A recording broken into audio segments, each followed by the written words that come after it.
तेनाली का प्रयोग। तेनाली की बुद्धिमानी व चतुराई के कारण सभी उसे बहुत प्यार करते थे, परंतु राजगुरु उससे ईर्ष्या करते थे। राजगुरु के साथ कुछ चापलूस दरबारी भी थे जो उनके विचारों से सहमत थे। एक दिन सभी ने मिलकर तेनाली को अपमानित करने के लिए एक योजना बनाई। अगले दिन दरबार में राजगुरु राजा कृष्णदेव राय से बोले, महाराज, मैंने सुना है कि तेनाली ने पारस पत्थर बनाने की विधा सीखी है। पारस पत्थर जादुई पत्थर है जिससे लोहा भी सोना बन जाता है। यदि ऐसा है तो राजा होने के नाते वह पत्थर प्रजा की भलाई के लिए मेरे पास होना चाहिए।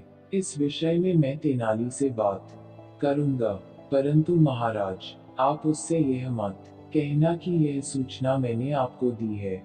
राजगुरु ने राजा से प्रार्थना करते हुए कहा। उस दिन तेनाली के दरबार में आने पर राजा ने उससे कहा, तेनाली, मैंने सुना है कि तुम्हारे पास पारस है। तुमने लोहे को सोने में बदलकर बहुत धन इकट्ठा कर लिया है।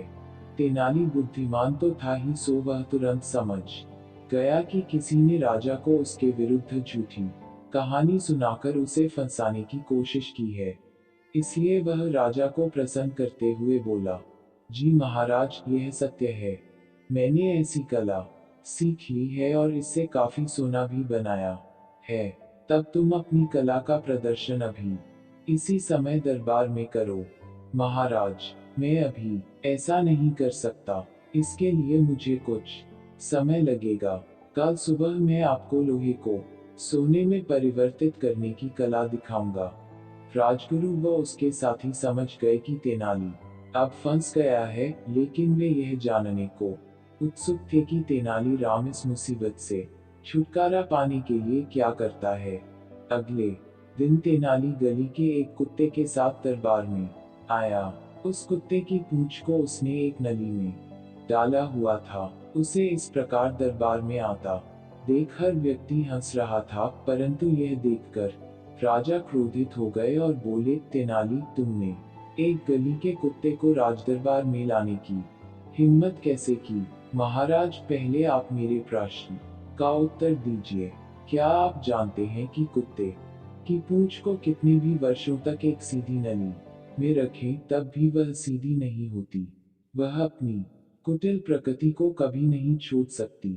हाँ, मैं इसके बारे में जानता हूँ, राजा ने उत्तर दिया। महाराज, यह मैं इसी बात को तो सिद्ध करना चाहता हूँ।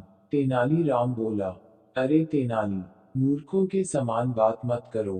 कुत्ते की पूंछ कभी सीधी हुई है जो तुम मुझसे पूछ रहे हो?